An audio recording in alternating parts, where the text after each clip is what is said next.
P35 Rasa Rindu Ara. Kiai Abdullah menghembuskan nafasnya dengan kasar. Ia menatap putrinya yang ini tengah menundukkan kepalanya karena merasa bersalah. Kamu gak salah apa-apa sah. Suka sama lawan jenis itu adalah sebuah anugerah yang dimiliki setiap orang dan rasa suka itu bisa membuat seseorang bahagia ataupun sedih. Itulah resiko yang akan ditanggung oleh orang yang menyukai lawan jenis, ucap Kiai Abdullah. Aisyah siap menanggung resikonya Bi. Apa Abi bisa membantu Aisyah untuk lebih dek dengan Mas Dewa? Tanya Aisyah penuh harap. Maaf nak, sepertinya Abi tidak bisa membantumu kali ini, jawab Kiai Abdullah merasa sedih. Loh kenapa Bi? Bukannya Abi sangat dekat dengan Mas Dewa? Tanya Aisyah penasaran. Abi memang sangat dekat dengannya, tapi Abi tidak tahu apa dia sudah menikah atau belum, tapi dari petunjuk cincin yang ada di jari manisnya sepertinya dia sudah menikah atau tunangan, karena di cincin itu ada namanya, yaitu nama Dewa dan Ara, jawab Kiai Abdullah. Aisyah tertunduk lesu, baru kali ini ia merasakan bingkai laki-laki namun laki-laki itu sudah milik orang lain. Setelah mendengar jawaban dari abinya, Aisyah pun keluar dari ruangan abinya dengan perasaan kecewa dan sakit hati. Ia langsung pergi menuju ke kamarnya. Di tempat lain, tepatnya di kediaman Kiai Rahman, Norma juga sama dengan Aisyah. Dia juga mengatakan kalau dirinya menyukai Dewa. Abi, ada yang ingin Norma bicarakan sama Abi, ucap Norma kepada Kiai Rahman. Mau bicara apa? Tanya Kiai Rahman. Abi, bagaimana menurut Abi bila Norma menyukai seorang laki-laki?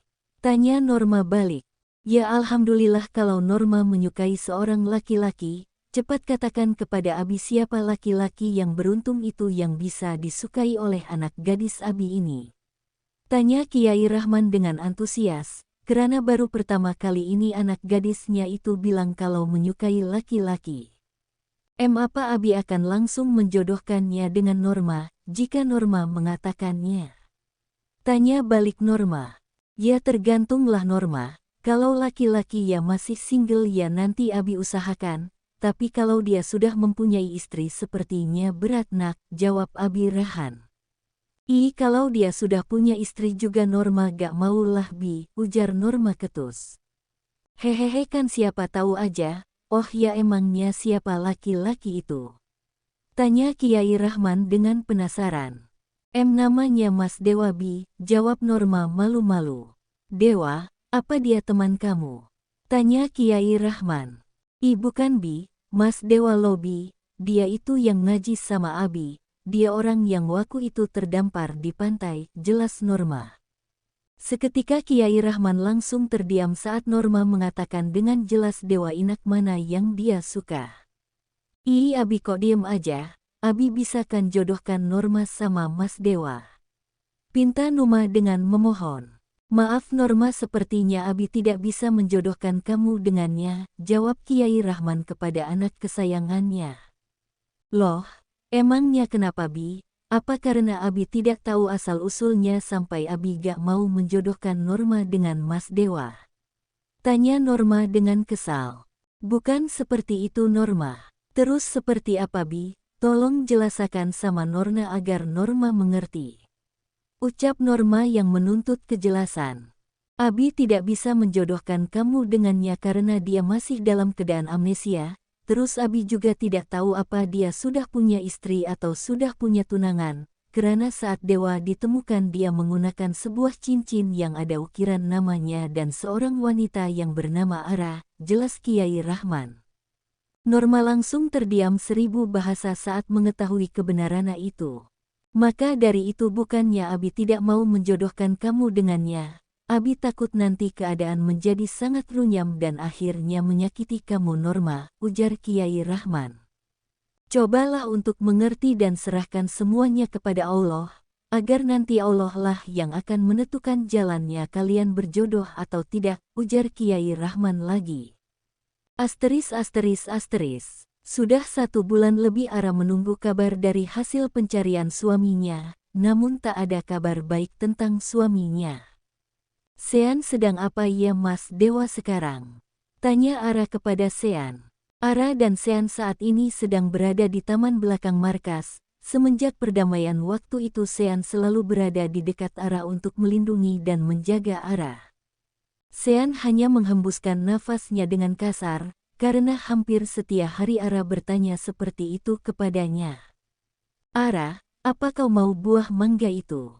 Tanya Sean menunjuk buah mangga yang masih ada di pohonnya. Ia sengaja mengalihkan perhatian Ara agar Ara tidak sedih terus memikirkan dewa. Ara langsung melihat ke arah buah mangga yang ditunjuk oleh Sean. Tiba-tiba air liurnya ingin menetes saat melihat buah mangga itu. Jika kau mau aku akan mengambilkannya untukmu, tawar Sean tanpa berpikir lagi. Benarkah? Tanya Ara dengan senang. Ya, jawab Sean sambil tersenyum. Asal kau tidak bersedih, aku akan melakukan apa saja Ara, batin Sean.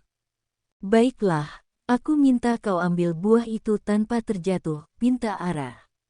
Sean langsung mengamati lagi buah mangga itu. Buah mangga itu terletak di ujung pohon mangga itu dan rantingnya juga sangat kecil jadi tidak mungkin kalau ia harus memanjatnya. Bagaimana caranya kalau tak menyentuh tahan, itu buahnya ada di ujung ranting, dan rantingnya sangat kecil, mana bisa aku mengambilnya? Tanya Sean bingung. Terserah kamulah Sean, itu urusanmu, pokoknya aku tidak mau sampai buah mangga itu menyentuh tanah, ucap Ara yang langsung beranjak meninggalkan Sean. Aku tunggu di meja makan buahnya, ucap Ara lagi. Setelah itu Ara langsung benar-benar pergi meninggalkan Sean sendirian di taman. Sepertinya aku salah menawarkan buah mangga itu kepada Ara. Kalau begini bagaimana aku mengambilnya? Mau manjat tidak mungkin. Kalau mau pelakai galah takutnya nanti jatuh ke tahan Ara tidak mau. Dan pasti akan meminta hal yang lebih aneh lagi dari ini, gumam Sean yang kebingungan.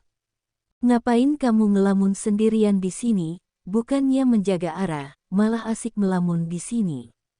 Tanya Diego kepada Sean. Nah kebetulan ada kamu, yuk bantu aku mengambil buah mangga itu untuk Ara. Ara menginginkan buah mangga itu, ujar Sean yang mengajak Diego mengambil buah mangga. Diego dan Sean sedang bersusah payah untuk mengambil buah mangga untuk Ara. Ini bagaimana acaranya agar tak jatuh ke tanah? Anya Diego bingung. Nah begini aja, aku akan menggunakan galah dan kamu siap-siap mengkap buah itu, kan buahnya tidak akan jatuh kalau kamu tangkap, ujar Sean memberi ide. Ide bagus, ayo lakukan, ujar Diego setuju. Sean langsung mengambil garah untuk memetik buah mangga itu, dan tak lama Sean telah kembali sambil membawa sebuah galah yang sangat panjang. Kau siap Diego? Jika kau siap aku akan mulai memetik buahnya, kata Sean yang sudah menegakkan galahnya. Aku sudah siap, jawab Diego yang sudah mengambil ancang-ancang untuk menangkap buah mangganya. Sean pun langsung mengarahkan galah itu ke arah mangga itu dan sesekali ia mengoyang-goyangkan galah itu agar buah mangganya jatuh. Mana buahnya kok gak jatuh-jatuh sih? Tanya Diego kesal karena sudah dari tadi menunggu namun buah mangganya tak kunjung jatuh. Sabar ini aku lagi berusaha agar buahnya jatuh, ujar Sean yang terus berusaha mengoyang-goyangkan lagi galahnya. Tak lama Sean berhasil membuat buahnya terlepas dari raftingnya. Diego tangkap, teriak Sean kepada Diego. Diego langsung dengan cepat menangkap buah mangga itu, namun buah mangga itu tidak jatuh sendirian, melainkan dengan sarang semut merah. Semut, teriak Diego yang langsung melemparkan buah mangga itu dan sarang semut itu ke arah Sean. Sean yang mendapat lemparan mendadak pun langsung refleks menangkapnya. Seketika semut merah itu semakin banyak keluar dari sangkarnya dan langsung menggigit Sean. Au, sakit semut sialan, ucap Sean yang melempar lagi mangga dan sarang semut itu kepada Diego. Dengan bodohnya Diego pun menyambut buah mangga dan sarang semut itu lagi dan akhirnya ia tergigit lagi semut itu. Sean sialan, ucap Diego kesal dan ingin melemparkan lagi buah mangganya dan sarang semut itu ke arah Sean lagi. Ambil buahnya dan buang semutnya Diego, teriak Sean sebelum Diego melemparkan mangga dan sarang semut itu kepadanya. Diego pun menurut, ia langsung mengambil buah mangga itu dan membuang sarang semut itu jauh-jauh. Akhirnya semutnya pergi juga, ucap Sean merasa lega dan sambil mengaruk-garuk tubuhnya yang bekas tergigit semut tadi. Gila kau ya, bukan yang ngambil mangganya aja ini malah sama sarang semutnya, gerutu Diego kesal dan sambil mengaruk-garuk badannya juga yang digigit semut.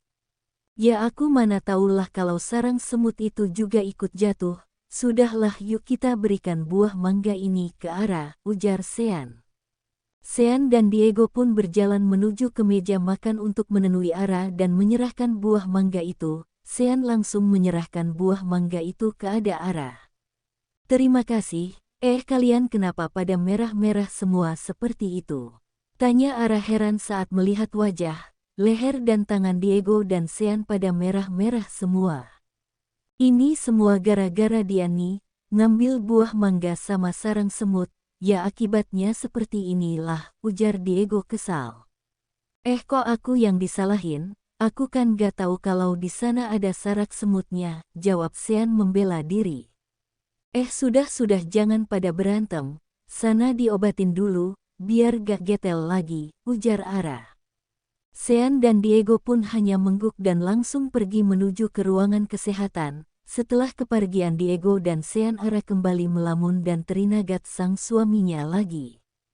Seharusnya yang ada di posisi Sean dan Diego saat ini ialah kamu Mas, yang memenuhi setiap keinginan ngidamku. Pulanglah Mas, aku kangen, batin Ara sambil meneteskan air matanya. Namun dengan cepat ia menghapus air matanya karena ia tidak mau ada yang melihatnya bersedih.